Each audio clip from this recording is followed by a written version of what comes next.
Hello दोस्तों, नमस्कार। आप सभी दोस्तों का आपके अपने channel math in easy way में आपका स्वागत है। जैसा कि अगर आप लोग चैनल पर नए हैं तो आपको पता होगा कि मैं आप लोगों के लिए इस चैनल पे आपके कम्पिटिटिव एग्जाम के लिए दोस्तों मैथ की क्लास लेके आता हूँ। जैसे कि आप देखते हैं इस टाइम पे आपके लिए आरआरबी ग्रुप डी के लिए दोस्तों क्लास चलाई जा रही है। लेकिन इसमें जैसे कि हमारे जो 10th के भाई हैं उनका भी जो है बोर्ड एग्ज़ाम, जैसा कि आपको पता है, इसी महीने से है। तो यहाँ पर तो हम उसी को ध्यान में रखते हुए, जैसे कि जिस चैप्टर से मतलब जितने भी चैप्टर हैं उससे जितने भी इम्पोर्टेंट क्वेश्चन बन सकते हैं उस सब मैं इसमें कराने की कोशिश कर रहा हूँ। तो अगर जैसे कि हमारे भाई जो इन कम्पिटिटिव एग्ज़ाम की तैयारी कर रहे हैं उनके घर में या फिर उनके आसपास अगर कोई उनके कांटेक्ट में है तो वो लोग इस चैनल के बारे में ज़रूर बता दें, जिससे कि उनको यहाँ से हेल्प मिल सके। जैसे कि आज मैं इसमें प्रोबेबिलिटी के लिए दोस्तों आपका पार्ट फर्स्ट में स्टार्ट किया हूँ और इसमें लगभग 2-3 पार्ट में जितने 100% आने वाले क्वेश्चन हैं उनको मैं आपको इसमें करा दूंगा। इसी तरीके से आपका चैप्टर वाइज जो है इस पर चलता रहेगा। और ये आपकी क्लास जो है आरआरबी ग्रुप डी वाली, ये भी आपकी क्लास ये चलती रहेगी इसी तरीके से। तो चलिए हम देखते हैं कि हमारा क्वेश्चन किस तरीके से है। तो यहाँ पे जैसे कि मैं प्रोबेबिलिटी का क्वेश्चन इसमें मैं आपको कराने वाला हूँ आज। तो चलिए हम देखते हैं कि हमारा क्वेश्चन किस तरीके से और इसको हमको किस तरीके से करना है। और दोस्तों ये वो क्वेश्चन है जो आपके एग्जाम पॉइंट ऑफ व्यू से 100% मोस्ट इम्पॉर्टेंट है। तो इसको आप ध्यान में रखते हुए आप इसको कीजिएगा। और अगर आप लोग कम्पिटिटिव एग्जाम की भी तैयारी कर रहे हैं तब भी ये आपके लिए भी हेल्पफुल है, क्योंकि इसमें आपको डिटेल में सारी चीज़ें देखने को मिलेंगी। तो चलिए हम देखते हैं, क्योंकि जैसे कि आपको पता है कि आपका लगभग 10th लेवल तक के ही आपके मैथ के क्वेश्चन जो होते हैं वो लगभग कम्पिटिटिव एग्जाम में वनडे वाले में लगभग पूछे जाते हैं। तो चलिए हम देखते हैं कि आज हमें क्वेश्चन हमारे किस तरीके से सॉल्व होंगे। यहाँ पे देख सकते हैं पहला क्वेश्चन क्या है। Suppose you drop a die at random on the rectangular region shown in 15.6, what is the probability that it will land inside the circle with diameter 1 metre.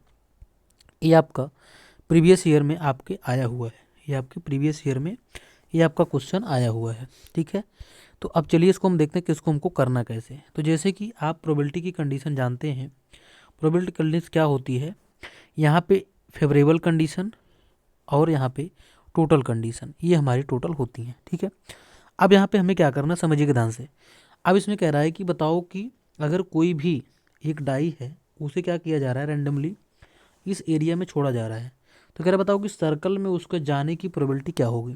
तो यहाँ पे फेवरेबल कंडीशन हमारी किसकी है, फेवरेबल कंडीशन हमारी किसकी, circle की। किसकी है, सर्कल की। तो हम सर्कल का एरिया निकाल के ऊपर लिख लेंगे, इसके बाद अपॉन लगाएंगे। फिर यहाँ पे क्या है, टोटल कंडीशन, टोटल एरिया हमारी ये है, और रेक्टेंगल का एरिया निकाल के नीचे लिख लेंगे। बस इसी को हमें क्या कर लेना है, सॉल्व कर लेना है। तो चलिए इसको हम देखते हैं कि इसको हमको करना कैसे है।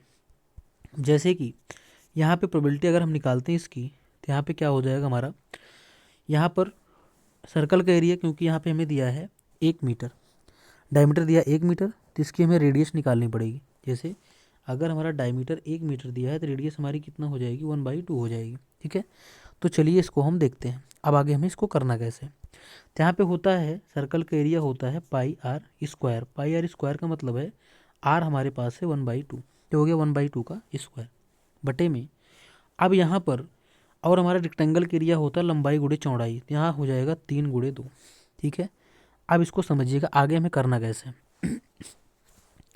अब आप कंडीशन क्या हो जाएगी, ये बना लेगा पाई और गुणे में 1/4, क्योंकि 1 का स्क्वायर 1, 2 का स्क्वायर 4, और ये जो है 3 दूनी 6, 6/1, एक बना लेगा 1/6। कितना बना लेगा, 1/6 बना लेगा। अब इसको यहाँ से हम सॉल्व करेंगे, अगर यहाँ पर इसको सॉल्व करेंगे तो कंडीशन बन जाएगी हमारी पाई बाई पाई ऊपर चला जाएगा, 6 4 या 24 चौक 24, यहाँ पर हमारा पाई/24 इसका हमारा बिल्कुल राइट आंसर हो जाएगा। ठीक है, कितना हो जाएगा, पाई/24। इसी के साथ हम आगे चलते हैं। अगला क्वेश्चन हमारा यहाँ पे क्या है, इसको हम देख लेते हैं। ये सब दोस्तों आपके एग्जाम पॉइंट ऑफ व्यू से 100% मोस्ट इंपॉर्टेंट है, आपके एग्जाम में पूछे जाएंगे, इसको आप जान लीजिए। तो चलिए हम देखते हैं कि इसको हमें कैसे करना है क्वेश्चन को।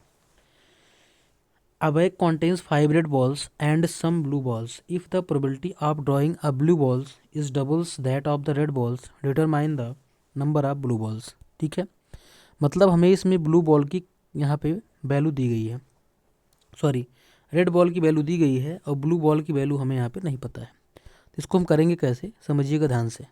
जैसे हमें यहाँ पे दिख रहा है कि जो हमारी रेड बॉल है, रेड बॉल हमारे पास 5 है और ब्लू बॉल हमारे पास यहाँ पे हमने मान लिया x है। ठीक है, अब यहाँ पे टोटल बॉल हमारे पास जो होगी टोटल जो होगी ये हो जाएगी x+5। क्या हो जाएगी, x+5 हो जाएगी। ठीक है, अब जैसा कि हम जानते हैं कि अगर हमें रेड की प्रोबेबिलिटी निकालनी है तो यहाँ पे हम लिखेंगे PR और ब्रैकेट में रेड की प्रोबेबिलिटी अगर निकालेंगे तो रेड बॉल हमारे पास कितना है, 5 है, 5 है और टोटल हमारे पास कितना है, x+5 है। तो इसकी प्रोबेबिलिटी ये हो गई। ठीक है, अब इसी तरीके से हमारे पास प्रोबेबिलिटी ऑफ ब्लू बॉल हो जाएगी। ब्लू कितना माने हैं, x माने हैं और नीचे टोटल बॉल हमारे पास कितना है, x+5 है। ऐसे ही आप लोगों को करना है। ठीक है, तो अब आगे इसमें हमें क्या करना समझिएगा। अब इसमें क्या बोला है, इसमें बोला है कि the probability of drawing A blue ball is double that of the red ball. मतलब कि जो ब्लू बॉल की प्रोबेबिलिटी है वो रेड बॉल के दोगुनी के बराबर है। मतलब इसको हम अगर अकॉर्डिंग टू क्वेश्चन चलते हैं तो यहाँ पे क्या बोला है, ब्लू बॉल इज़ डबल, मतलब ब्लू बॉल की प्रोबेबिलिटी यानी कि जो x/x+5 है ये बराबर है किसके, रेड बॉल के डबल के, double as the red ball. तो रेड बॉल हमारे पास कितना है, 2 × 5/x+5। ये हमारी पूरी कंडीशन इसमें है।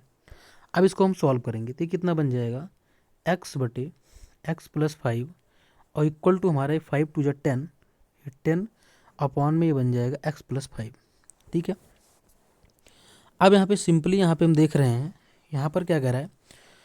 अब इसको अगर हम यहाँ पे कैंसिल कर लेते हैं, समझिएगा ध्यान से, यहाँ पे अगर इसको हम कैंसिल करेंगे तो x+5 कैंसिल हो गया, तो सीधा x की वैल्यू हमारे पास कितना आ गई, 10 आ गई।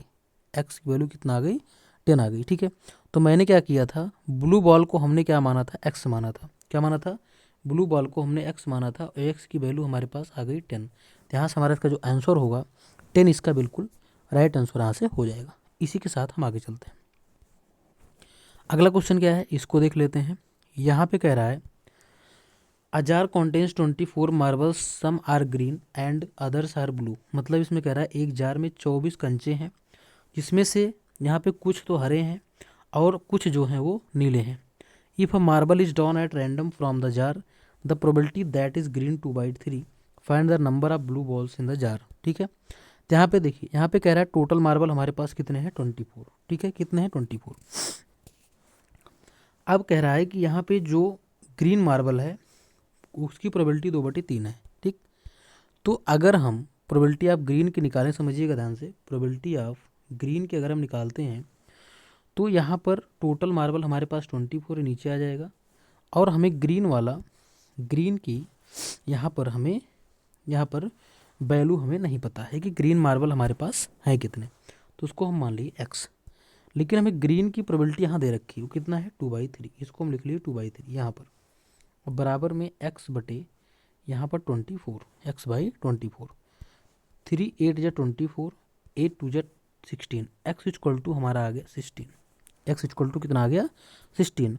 और x हमने किसको माना था, ग्रीन को। ठीक है, तो ग्रीन हमारा आ गया 16। यहाँ पे हम लिखेंगे कि ग्रीन हमारे पास आ गया 16 और टोटल हमारे पास कितना था यहाँ पे 24।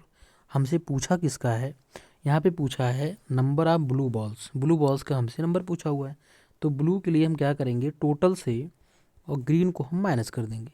तो यहाँ पर टोटल हमारे पास है यहाँ पे 24 और यहाँ पे ग्रीन हमारे पास है 16। बस इसी को हमें यहाँ पे कर लेना है माइनस। तो यहाँ पे 14 से 6 गया 8, ये हमारा 8 मार्बल आ गया, कौन सा, हमारे यहाँ पे ब्लू का। तो ये हमारा इसका क्या हो गया, आंसर हो गया। तो आज के लिए इतना ही। बाकी इसी प्रकार से वीडियो पाने के लिए आप चैनल को सब्सक्राइब करें। चाहे जैसे कि अगर आप कॉम्पिटिटिव एग्जाम की भी तैयारी कर रहे हैं तब भी ये वीडियो आप लोगों के लिए दोस्तों हेल्पफुल ही है, गलत नहीं है।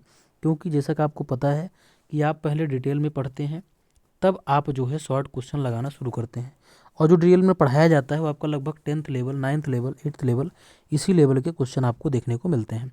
ठीक है, बाकी आपकी ये जो कॉम्पिटिटिव एग्जाम के लिए ये आपकी क्लास चल रही थी, ये आपकी चलती रहेगी इसी तरीके से। तो आज के लिए इतना ही, बाकी मिलते हैं नेक्स्ट वीडियो में। नमस्कार।